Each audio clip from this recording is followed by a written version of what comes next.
नमस्कार दोस्तों, मैं दीनानाथ तिवारी। आप देख रहे हैं मेट्रो दिनांक टीवी न्यूज। दोस्तों, न्यूज देखने के पहले प्लीज चैनल को सब्सक्राइब करके बेल आइकन बटन जरूर दबाएं, जिससे न्यूज अपडेट आपको हमेशा मिलता रहे। भारत देश की बेटी ने 9 मिनट में आज के हिंदुस्तान की तस्वीर उतार कर रख दी है। आइए हम देखते हैं मेट्रो दिनांक टीवी न्यूज पर कंचन तिवारी की एक रिपोर्ट।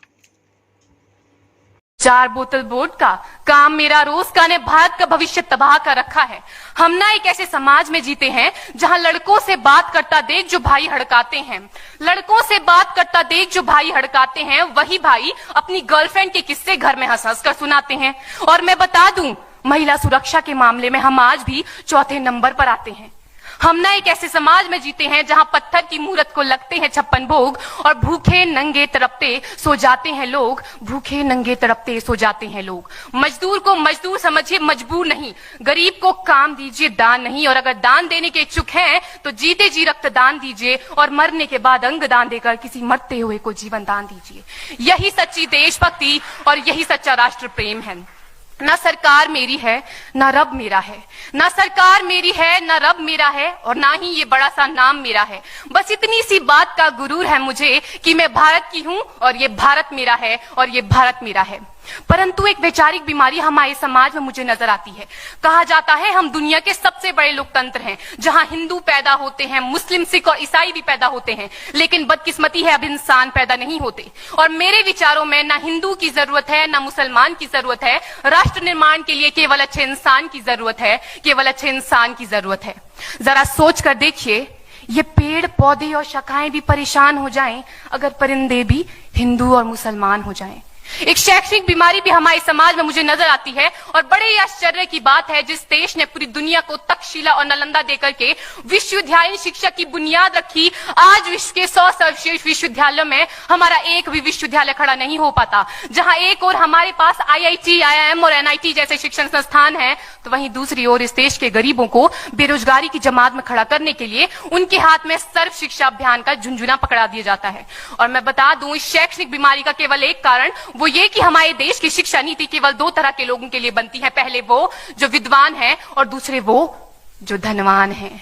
इसी तरह की कई गजब की बीमारियां हैं और इन बीमारियों की जो जड़ है ना, वो हमारा अंधविश्वास। और मेरे विचारों में जब तक इस देश का युवा अपनी सफलता के लिए मंदिरों में जा जाकर नारियल फोड़ फोड़ कर भगवान को रिश्वत लगाता रहेगा, हमारे समाज का शिक्षित वर्ग ही बिल्ली के रास्ता काटने पर खड़े हो जाना, अपने धर्म अपनी जाति को ऊंचा मानकर दूसरों के धर्म की अवहेलना करता रहेगा, तब तक ना तो इस देश से अंधविश्वास खत्म होगा और ना ही हमारा राष्ट्र निर्माण संभव होगा।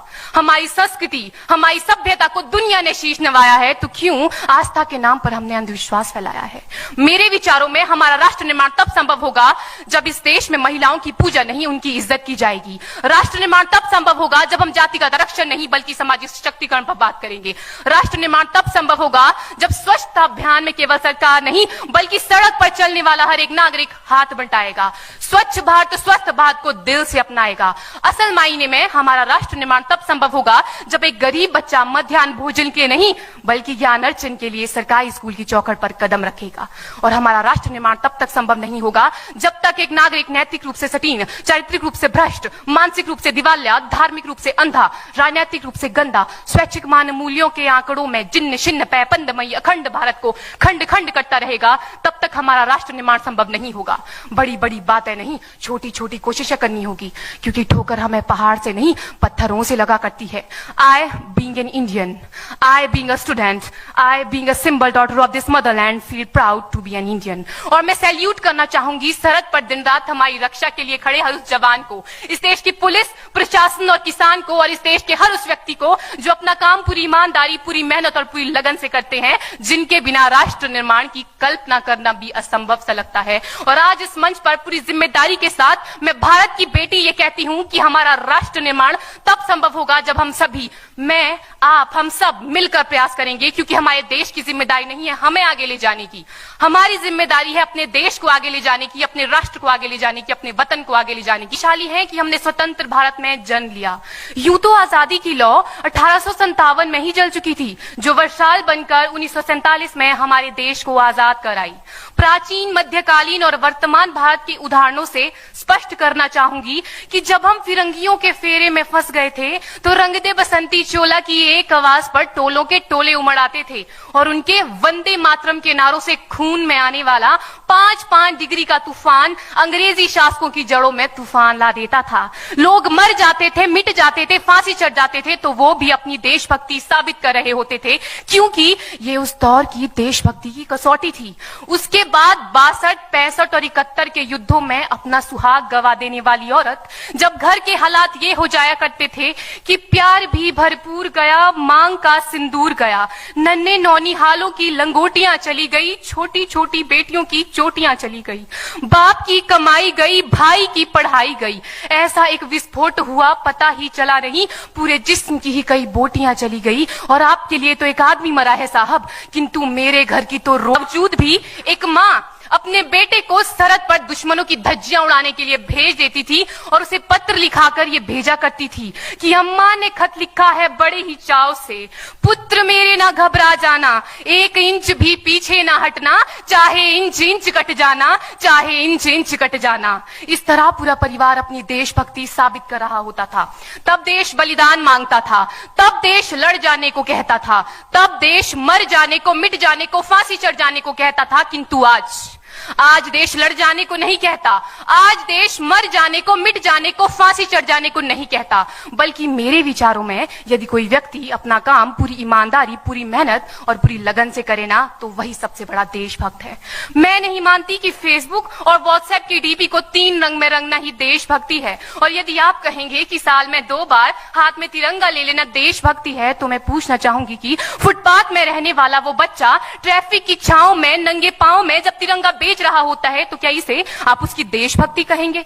ये उसकी देशभक्ति नहीं, उसके पेट के भूख की शक्ति है जो उसे ऐसा करने पर मजबूर करती है। क्योंकि ना मस्जिद को जानते हैं, न शिवालों को जानते हैं, ना मस्जिद को जानते हैं, न शिवालों को जानते हैं। जो पेट के भूखे होते हैं ना, वो सिर्फ भोजन के निवालों को जानते हैं, वो सिर्फ भोजन के निवालों को जानते हैं।